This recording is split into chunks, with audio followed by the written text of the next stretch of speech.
What's going on, YouTube, and welcome back to Goal Line Hockey.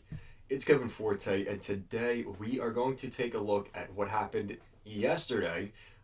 Unfortunately, I wasn't able to make videos on the first day of free agency, but it's 3 o'clock, almost 4 o'clock in the morning here on July 2nd, and now is as good a time as any to crank out some videos. So we're starting off with the Vegas Golden Knights, as I think the early on winner, I would say, in most people's mind going into this year's free agency was who was going to get Mitch Marner. And it seems like for a while now, a lot of people were pretty much pretty on the dot that it was going to be the Vegas Golden Knights.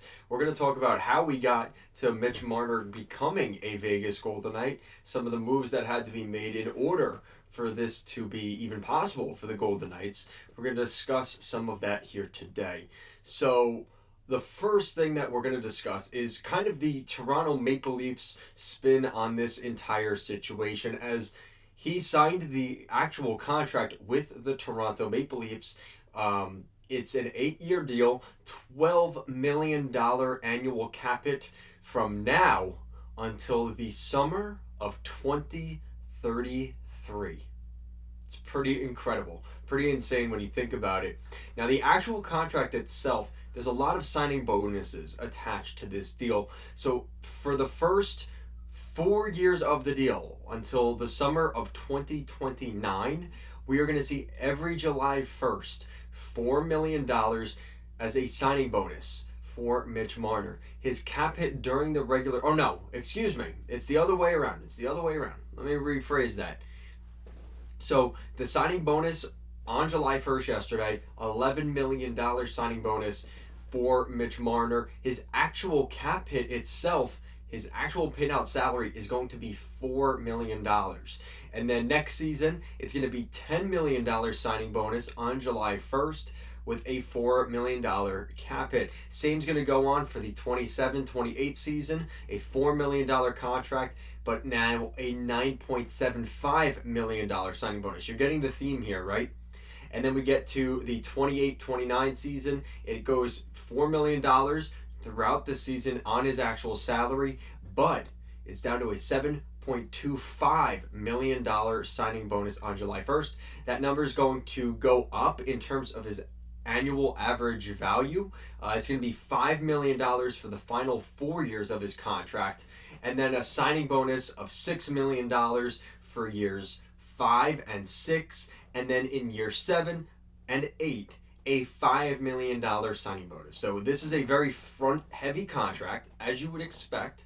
And when it's all said and done, and when it's all evaluated, it turns to 12/8.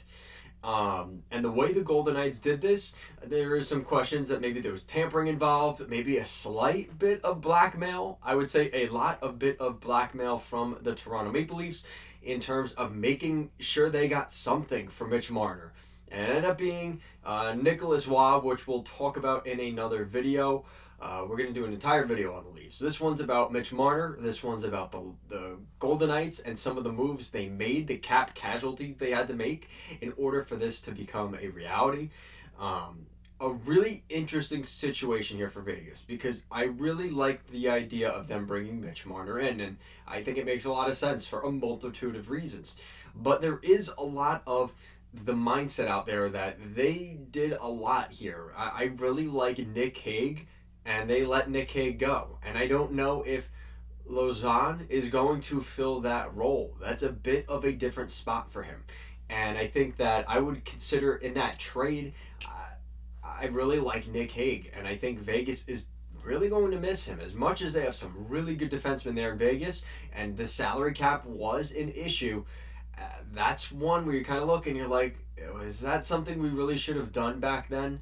And as much as they lost some of these other guys, Nicholas Waugh being one of them, I think the biggest one, honestly, is Nick Hague. I think not because he's the sexy big defenseman on this team. There are a lot of really more talented players and defensemen on this team, but he is just steady Eddie, and I think a lot of people like that, and that's something that I think they're going to miss an absolute lot. So that was kind of the beginning of this whole situation. So Vegas trades Nick Hague to the Nashville Predators.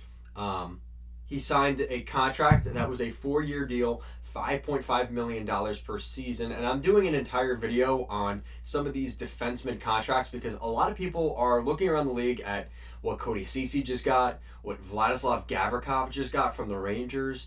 A couple of these contracts where you're like, whoa, like I didn't know a defenseman like that who was a 3, 4, 5 defenseman making that much money. It is a reality, and Nick Hague finds himself maybe in that category, especially with this contract.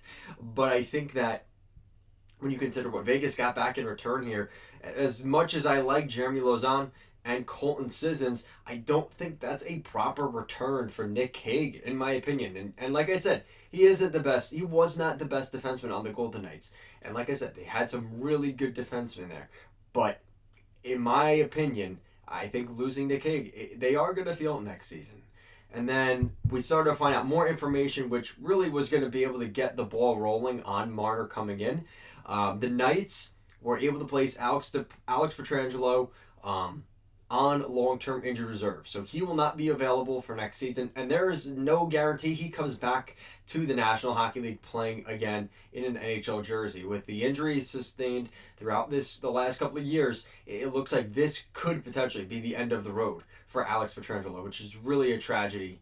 He's going to be a Hall of Famer at some point. Was a captain for the Golden Knights. In a leadership role, was an actual captain of the St. Louis Blues. This is a guy that he is a big part of the recent NHL crop of guys that have come up. And, I think with this situation kind of remaining, pretty uncertain past next season, it is going to be interesting to see, is this more of that cap circumvention, which they're going to be getting rid of next season, or is this genuinely like Pietrangelo really can't play? And I do think it is a little bit of both, at least for this season. But for next season, it could be one of those things where Pietrangelo I don't know how much more he's going to be able to put out there. Hopefully he comes back. We've seen guys do it before, like Gabriel Landeskog, right? But it takes a lot to get guys over the finish line. It takes them a lot to get back to a level and a game of speed that is just continually, every single day, this game is getting faster and faster and more skilled. And when you have a guy that's getting older and has injuries and things like that, it is very easy to fall behind. So that is kind of the situation with the Golden Knights. And they end up re-signing Colton Sissons. I thought that was a good pickup. But again, it still kind of leaves me feeling like, there was something else there. Now, obviously, to get Mitch Marner onto the roster, they had to make some moves like that. And I get that. Like, that's part of the situation here. You're not going to get a player like Mitch Marner. And, yeah, you traded him for Nick Hague, which is a great return. But you also had to make other side deals in order to make the salary cap work, which, in a sense, you are trading other valuable assets and players just to fit in Mitch Marner. And that is a little bit of a level of risk. This is a guy that put up 100-plus points in Toronto. It's not really a foreign thing for him. But the problem is, it's also the fact that in the playoffs, he is not known to perform as well. And you have two guys, and specifically Colton Sissons, that always performed very well in the Stanley Cup playoffs for the Nashville Predators back a couple years ago. They went on a couple nice runs. Colton Sissons was not only just a passenger on that team, he was a part of it and winning, scoring big goals in big moments for the Predators during some of those playoff runs. So Colton Sissons going to Vegas, as much as they are losing Hague, it definitely makes me feel better knowing they're getting a player like that in return. And that's pretty much it for the Golden Knights. I think we're going to leave it there. It really, again, I think Marner, based off the videos I've seen, he genuinely looks like he wants to be a Vegas Golden Knight. And it's a shame he doesn't want to even be a part of the whole situation with Toronto right now. But I think it's a little bit more neutral than people maybe think. I think in the back of management's heads there in Toronto, I think they were ready to make this move. But I think I think this management came a little too late. If they did this a couple years ago up against, Montreal, who knows where this team would be right now? They would have a completely different crop of players and things like that. And listen, I hate to be the one to say this to my fellow Leaf fans, but a couple years ago, you guys took John Tavares away from the Islanders, and it was everything bit of his right to do so, right? Well, now you kind of have the reverse of that as a guy who wants to leave your team, and it happens. It is what it is. And I think a lot of Leaf fans have accepted it. Obviously, there's the minority that do not take it too well, but that's for every fan base. So I really don't take that too much into account. But that has been a narrative that has been out there.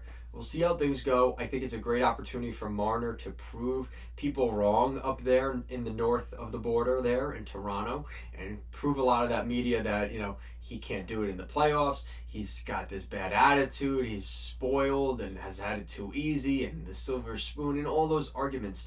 He can really put those to bed. He goes and wins the Stanley Cup with the Golden Knights. He's going to be motivated. He's going to be on a really good team that has the blueprint to win, and we're just going to have to wait and see how it goes. So let me know what you guys think down below. What do you think of the Vegas Golden Knights and their off-season so far? Like I said, a couple of additions, guys like Lausanne, and bringing in guys like Colton Sissons, and of course Mitch Marner's. Pretty big pieces there. And then of course some guys that are leaving, like Nicolas Roy, who ends up going out the door, Nick Hague. So it's going to be a little bit of a different Golden Knights team going into next season. As always, thank you so much for watching, and I will see you again next time.